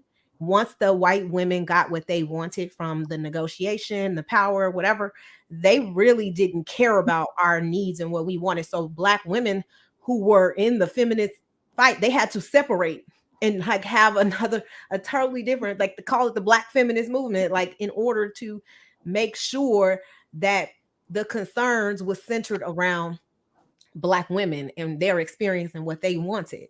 Sure, we benefit from feminist like the feminist movement, all women, right? If we're working, if you have competitive salary, your education, all those things, access, right? We were able to obtain those things as a result of the feminist movement. Don't get me wrong, Mm-hmm. but it was literally um not, I mean, yes, it was part of separation from men, so to Mm-hmm. say, but it didn't stop men from still obtaining and doing whatever they needed to do in order to excel in society. It never prevented you. But black women also went through 90s music, being called bitches, hoes, being called degrading names, over sexualized, exploited. So there was things happening on both ends, Mm-hmm. especially black women. If you look back, they were labeled the welfare queen, even though government assistance was targeted at different demographic of people. Black women became the face of it, even though we weren't even the majority of people benefiting from it. And somehow we're still the face of it. So we're also looked at like they just live off the government. They don't have, they got all these baby daddies. They ain't got nobody taking care of them. A lot of people actually stereotype black women the same that they do black men. Nobody is preventing either one of us from fighting these stereotypes and doing what we need to do. Like nobody's preventing either one of us. Let me ask you a question. You said you study feminism, right? Um, well, black history, but yeah, feminist movement was part of it. I didn't study it, but Yeah. Have you read any Bell Hooks books? of course. Okay. Of So course. you know for a fact, may she rest in peace, but because I got three of her books right here. Told you I study feminism. So now, you know that in the 70s, yes, I agree. But do you realize that Bell Hooks did not spin it that way? Are you aware that Bell Hooks spent it where the alphabet community is what we are now dealing with? So what you're not understanding from a political standpoint, it's called the over policing of African American men. You can right now leave this panel and you can walk into a police station and you can accuse your husband of violation and he's at work and he will go to jail and the accusation will destroy his life. And guess what? Even if you're found lying, nothing will happen to you. If me and Shannon Ross did that, we going to jail. Okay. Okay, but that's not just black women. That's every woman. Hold it. You know that, right? The whole idea is that an African American woman or any woman can accuse a man of anything and he can lose his career and his life and even go to jail. without her ever being prosecuted for the lie. A man cannot do that to another man. Two, the next thing that you have to realize is who controls the family court system. Most African American men. Now, I am fortunate. I was able to get my daughter, meaning I was able to go into court and get full custody of my youngest daughter. But I also had to go through hoops and loops and had a little pocket change in order to do that. And so a lot of men are not in my position that was able to be able to do that.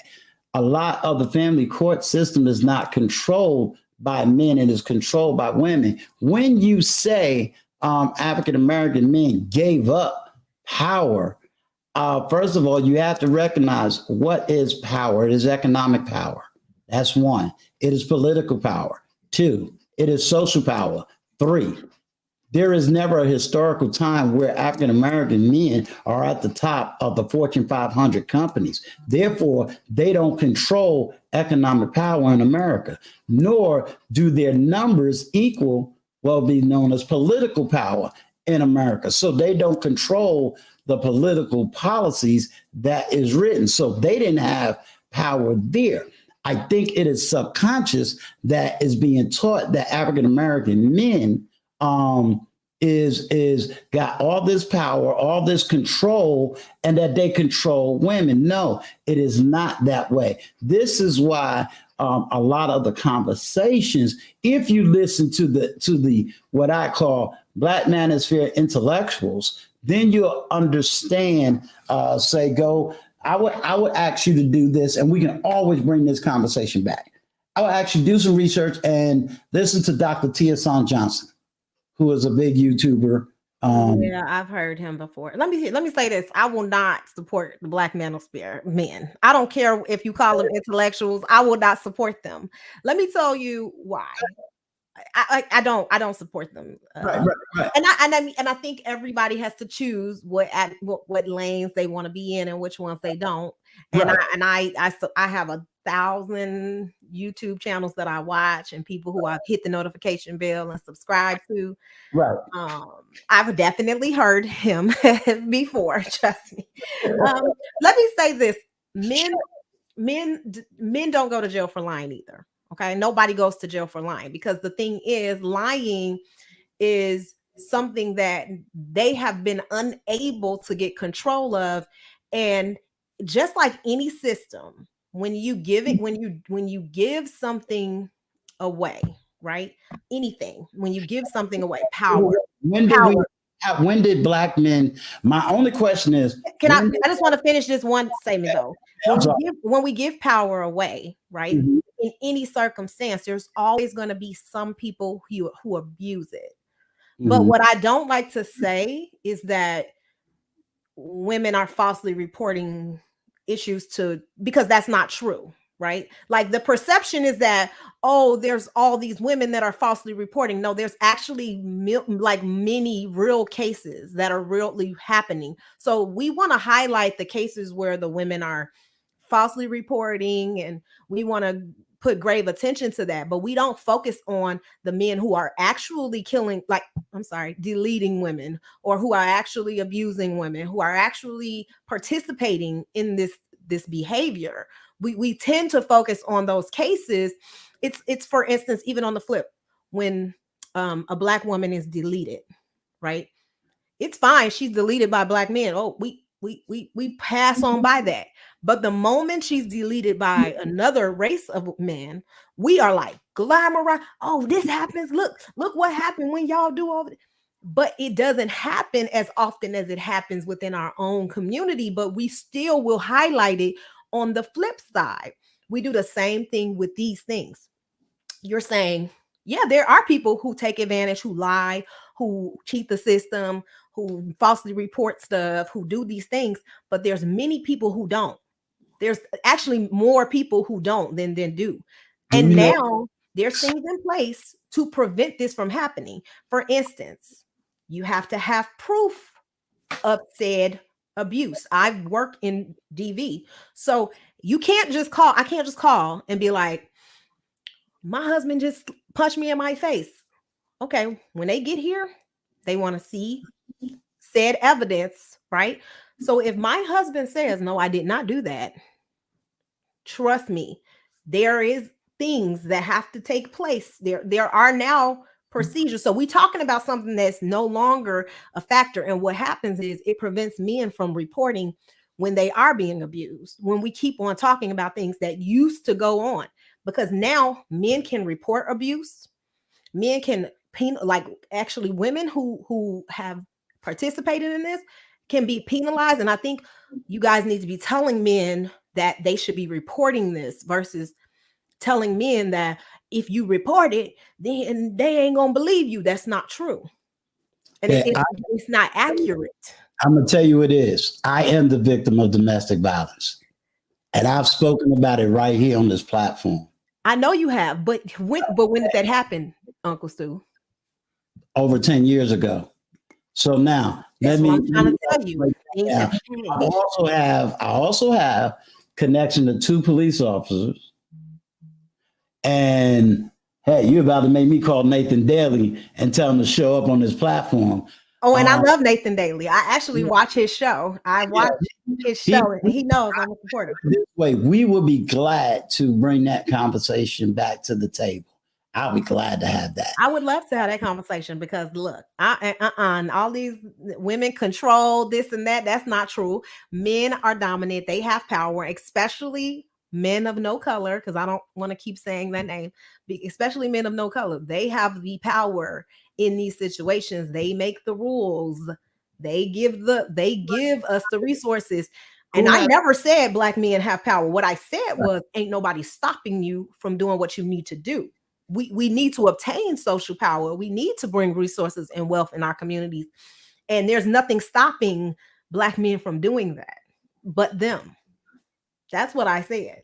And that's what I mean when I know you saying like, oh, there's all these other big bad men stopping. No, to me, it's a fallacy. It's what we've been taught, that somebody's gonna stop us from doing something. We've been taught our whole lives that somebody is holding us back, and there's this big bad man that's gonna stop you from being great.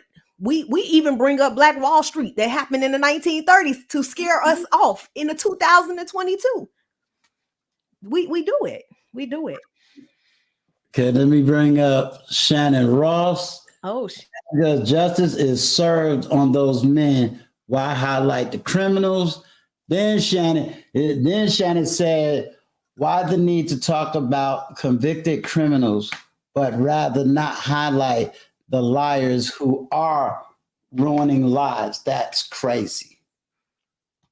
You're about to make me drop the link again. He doesn't want to talk about the crimes that are actually happening. Instead, he wants to focus on the minority of cases or cases that I don't think it's a minority. I do. I've actually seen the statistics. If you can prove that it's more of those false reports than there are of the real reports, then I'm open to that. But every statistical data that I see, it's much smaller the number of false reports that are made than there are real like criminal activity. That's all I'm saying. Let me see if he's on a live. Let's see if he got the statistics. Because I'd have been ready in this research. You done spun my platform around. You could just pull up the FBI right now. Pull up the statistics. I'm trying to see if he's online. All right. Let me see if I can get Nathan Daly. He would have it better than I would. Let me see. Hold up. Boy, you done got my chat on fire. Okay, there's no way to quantify that. And then Natasha Vincent said, yet stories about Black Wall Street empowering, not fear-inducing to me. Growth mindset does wonders for people. Black people are no different in each other. And what did Play Bad Bull say? Yeah, that's what I thought. He was on live. But yeah, let's if you want, we can definitely Yeah, have let's this do it. Let's conversation. do it. You I got it. mean, yeah, we quantify, we personalize a lot of things in our community, and then we disqualify things because we're like, oh, but that came from this source, so it's not we can't trust it, or that came from this source. But it's like, when are we going to face reality and believe things that are going on in our community and actually address those things versus focusing on things that are outliers and don't really ruin the community in the capacity that we claim? But that's just my opinion. I don't know. Maybe I'm wrong. Maybe violence isn't ruining our community. You, Maybe you I'm misinterpreting that. Maybe we're not deleting ourselves.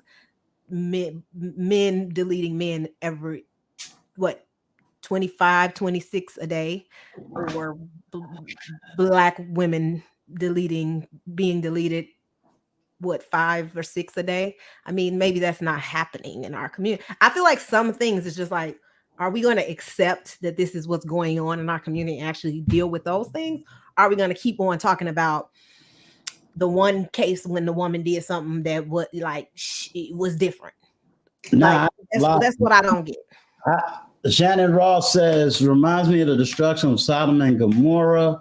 See, they Where go back to the Bible and, oh, Jesus. were destroyed. What about the destruction of the NYC bomber? How about that? It's something recent. Let's talk about that. Like, how about we going back to the Solomon and Gomorrah? That ain't happened. Y'all wasn't even alive. Okay, we don't even know what happened. This is crazy. That's what I'm saying. The deflection is so crazy. It's like, when are we going to deal with what is going on? Because see, I'm only about dealing with the reality of what's going on in my community. And I love Nathan because he's like, these are the FBI statistics. This is what it is. Like, this is, I actually watched several shows when he talked about the FBI statistics, and he talked about the crime going on in communities. He talked about the breakdown, who's committing the crimes. He talked about all of that, right? When are we going to actually deal with that and not go back to the 1918 when Rosa Parks didn't sit on the butt? Like, what are we going to talk about 2022? When are we going to talk about that? Well, it says, even God, I will not destroy even one innocent person, is afflicted. That's his whole quotation. Amen. Hallelujah. And And when we finish quoting Solomon and Gomorrah, our community is still in the same state, right? That's all I'm saying, Uncle Stu. We still in the same position, still the same things happening. When are we going to stop going backward and actually think about how we're going to move forward with the things that's happening in our communities today? You know what I mean? I guess I don't know when we don't do that. she didn't even bother to read it. LOL. That's, my friend, is a classic example of those who do not bother to understand, but rather be contentious. Yeah, there you go. Classic example right here. Tawana G from the shot. A classic example of when to not participate and when to. There you go. There you go, girl. Is there any more questions in the chat? I really enjoyed this conversation. It was awesome. Learned a whole lot. Look, you got my boy Shannon Ross all the way from Cali coming over here. Well, this is what I do. This is what I do. I can't leave without stirring up the pot a little bit. You know what I'm saying? I gotta get the crowd. I gotta get the blood pumping. I gotta get the crowd going. Have my comment section blowing up now. They're gonna blow up now. They were like, oh, should have said this. Yeah. That's right. They're gonna give me my statistics. But no, I truly, truly enjoyed this conversation. I enjoy having you on a platform. You gave such a wealth of knowledge, especially about dealing with the community, and giving a quick summation dealing with Kevin Samuels. And I am honored and I am blessed to have you up here. And I really enjoyed it. Let's see. There are positive Black role models in communities today. Too, though, I've heard of Chicago being a hard place to live. However, I'm just hopeful for the growth and the focus there. Absolutely. Chicago is definitely, you hear me say, Chicago is definitely the outlier. Yeah. It comes to city, community, crime. It's an outlier. I don't look at Chicago as like the national thing really going on. They have their own situation that is going It's on. really specific to here. Yeah, it really is. It's like if Yeah. she threw out Chicago statistics, it wouldn't be a national number, No. you know. So I give you kudos for being in the fight and wanting to deal with that fight and hang out in the fight. So keep on fighting. Thank you, Uncle Stu. I appreciate the conversation, and I really enjoyed everything. And I'm glad people ain't had too much smoke for me, But I welcome the smoke, as you can see. I'm very open to it. So yeah, but thank you so much just for inviting me and for this conversation. And I wish you so much luck on your channel. And I'm a subscribe after this. I didn't know if I should subscribe. You know how you got to figure it out first.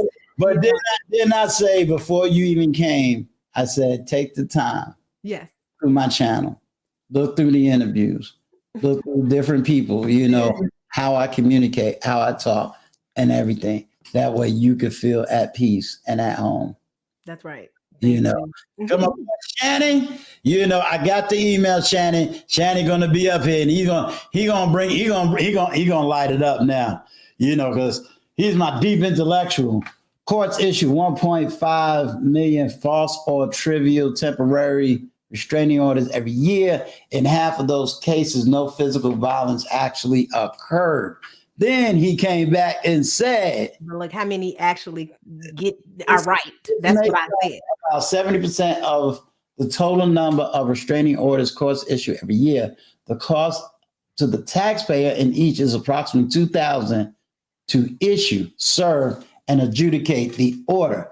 Well, Shannon said he blasting it now.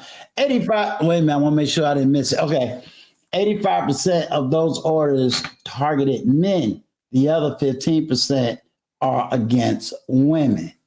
Then he said there are on average 700,000 false charges of domestic violence each year in the United States. Hey, Shannon, you got okay, but did he tell you how many are actually true? Because it's way more. Wasn't that my point? So I'm saying he's putting all these statistics. This is what people do. Okay. They put these statistics out. They talk about all of this. That has nothing to do with my point. My point was that there's more real cases than there are fake cases. You are showing that there are 700,000. Trust me, there is triple, double that amount of actual real order of protections that are issued for like actual sustainable real reasons. That's what I'm saying. So we can keep highlighting the false reports. That's nationwide, by the way, but we haven't highlighted the real cases and real like people who need order of protections and the real violence that I don't want to say violence on your channel because I heard it gets shut down. But the real issues that are happening in the DV cases, like there are actual cases that go through that have real physical harm where people are really in danger and they actually get the order of protection for valid reasons. Like talk about that because it's over 90%. We could talk about the outlier of people who are not who falsely report, which we've already explained that people gonna falsely report. People gonna take advantage of it. They are in prison. Okay, so we can't talk about them because they're in prison. Like, okay, see, that's what I'm saying. I can't. This is the conversation I can't engage in. Like, we're going to focus on the false reports, but not talk about how many real reports were actually conducted. I mean, because I know those statistics, so I know that what is being reported is like to confuse the audience and make them think that all these people are falsely reporting. No, it's actually a small, just like when we do that with Shannon says he's getting ready to cam up.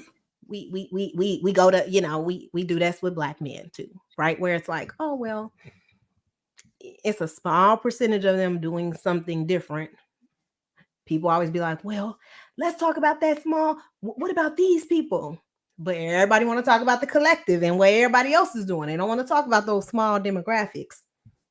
That's what they're doing. The opposite. Talking about the small demographics. All right, we're waiting on Shannon Ross. He says he's going to cam up and speak. So I guess that's just going to take my platform a little bit longer. It's all right. I got my water. Tawana. You got your water. Let me see if I mean he need to come on because I'm like, you know, I got another I have another show. I mean, I thought, you know, we was gonna be off. You know, I don't have time to be going back and forth with Shannon. He can, you know, put his little, you know, he can put his little stats out there, and if y'all want to believe that most people falsely report, then go ahead. I'm telling y'all that most people do not falsely report. So that's what my point is, and that's just the truth. So if we want to talk about those people who do falsely report, I don't really have time for that, because what does that matter? What does that matter? Shannon Ross is in the house. Salute. I just want y'all to know, you see his camera?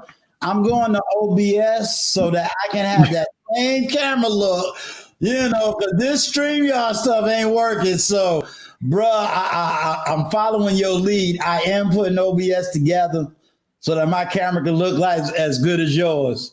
It ain't OBS that do this. It's just a lens. You got it. I'm on StreamYard right now. I ain't using OBS. I'm going direct to StreamYard, direct to your link. Oh, okay. All right, look, I know everybody got to go. Tawana has another show. I don't want to keep her too long. I just want to ask a question. Tawana, my love, do you support Black Lives Matter? No. You don't support Black Lives Matter? Okay. No, I don't. Hoorah to that. Do you believe that? Do you support? Let's see, the kneeling that Colin Kaepernick was doing to highlight you know, the police brutality. What do you mean support it? Like, what do you mean support it? Did you support the police brutality is another issue. I mean, here's the thing. I want to know what's your purpose, because I really don't want to go through answering like no. I want to know where your mind is. I want to know where your mind is when it comes to police brutality on Black Americans in America. Do you believe it's something that we should address? I mean, in my opinion, we have some violent. I gotta think of another word, Uncle Stu. I do not want to get your channel taken down. What is the other word that people say? We have so much else. We have so many other things going on in our community.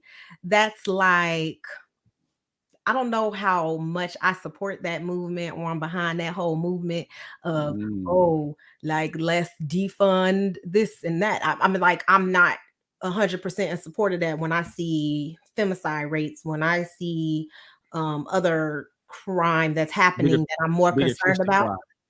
I'm more concerned about that to me more heavily affects but I do not want to discredit people who feel that that's a concern and they want to fight for it.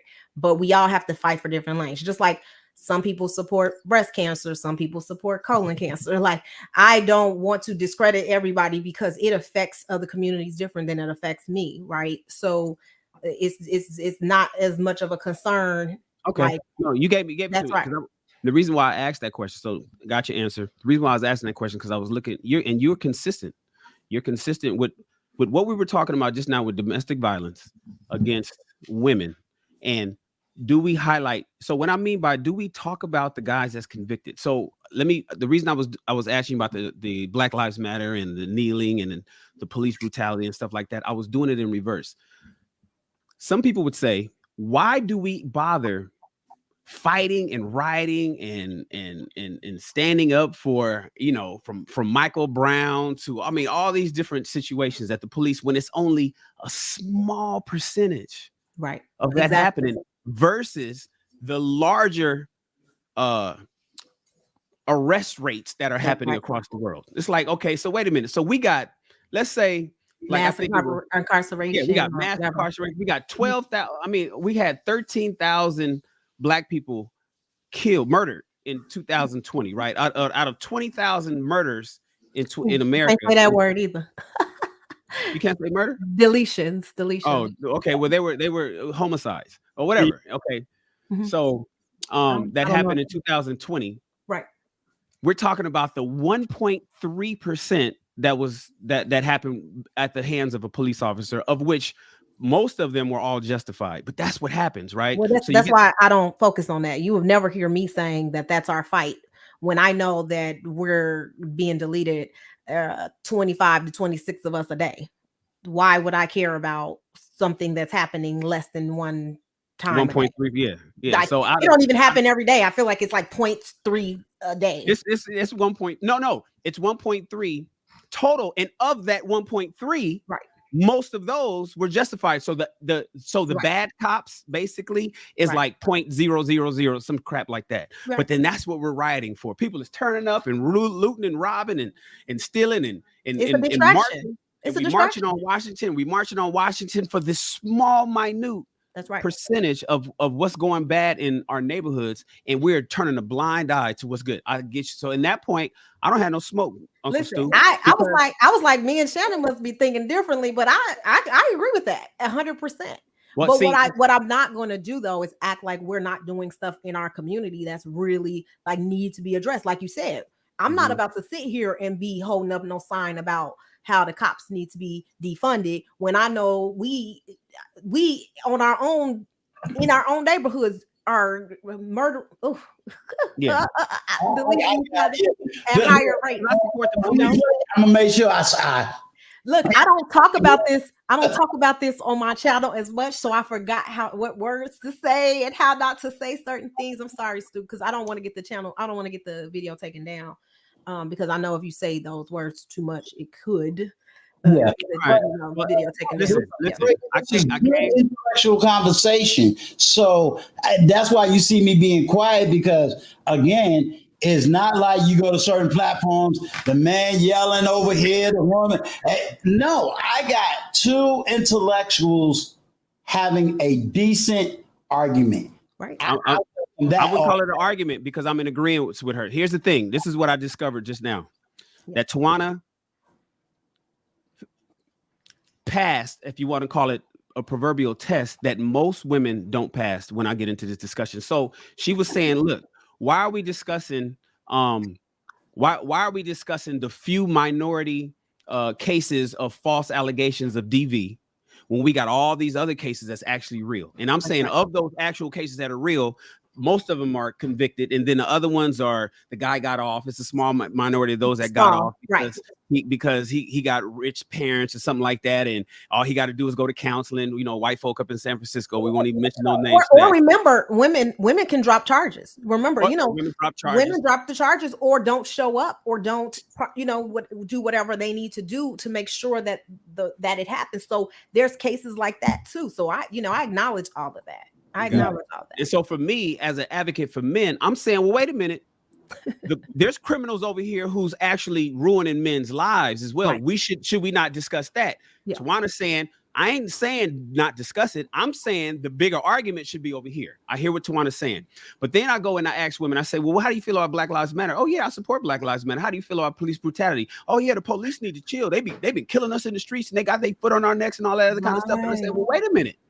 Now, how is it that you want to ignore this small minority of cases of false allegations in DV, but then you want to highlight these small minority of cases over here in police brutality? Absolutely. That's not jiving.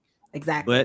Again, I have no smoke for Tawana, Uncle Stu. Listen, Tawana all I had to do was consistent on both points. All and I had to do was, I don't think I've ever ran into anybody that did that before. So shout out to her. Shannon, all I had to do was read the purpose of the BLM movement, and I was like, oh no, I don't support that. Like, what? You against the nuclear family? What?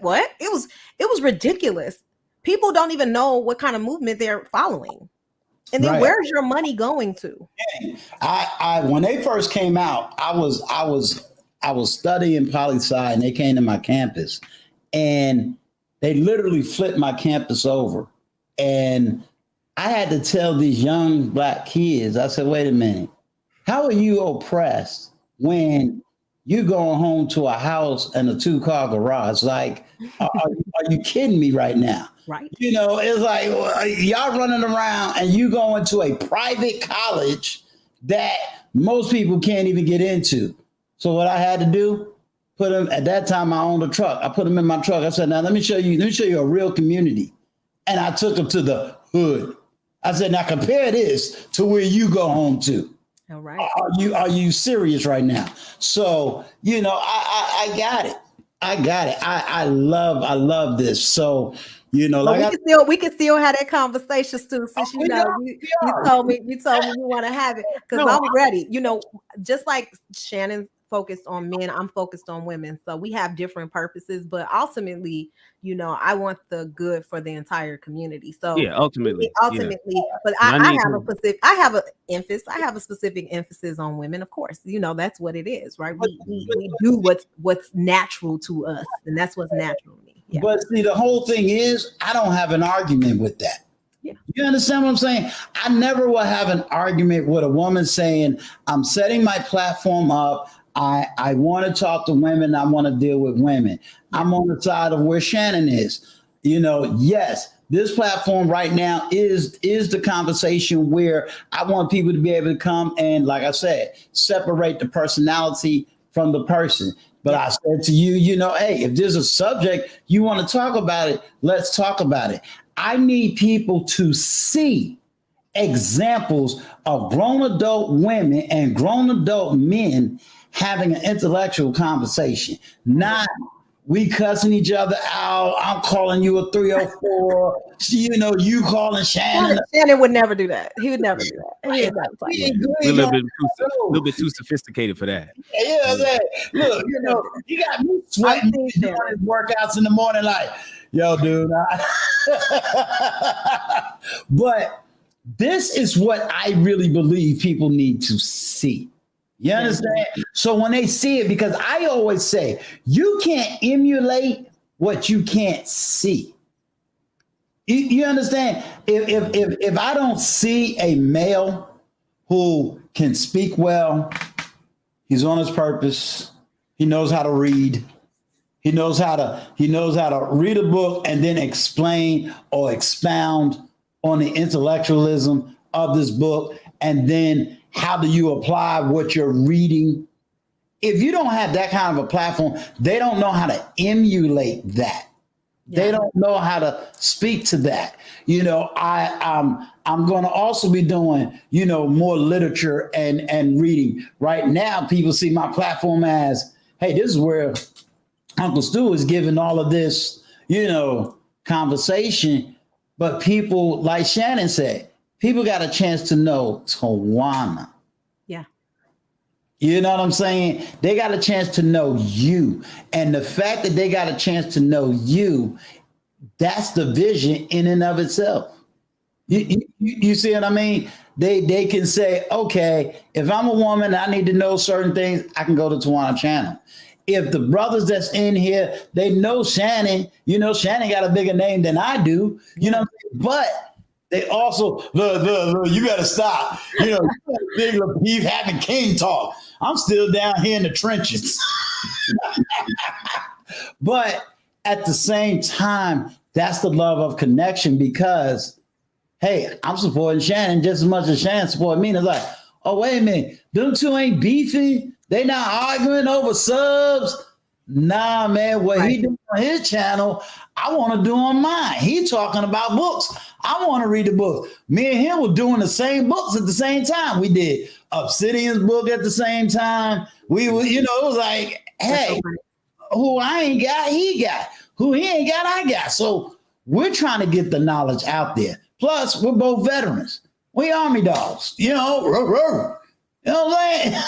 So we got you each know other. what though, it's so good to just do what authentically is good for you and what you do best, right? Because like I partner with people who are better at something better than I am at that, right? Or I will say, they will say, okay, Tawana, we know what you bring, but this is what I bring. And I have no problem collaborating with people who do something totally different from me and who I think is a genius at that.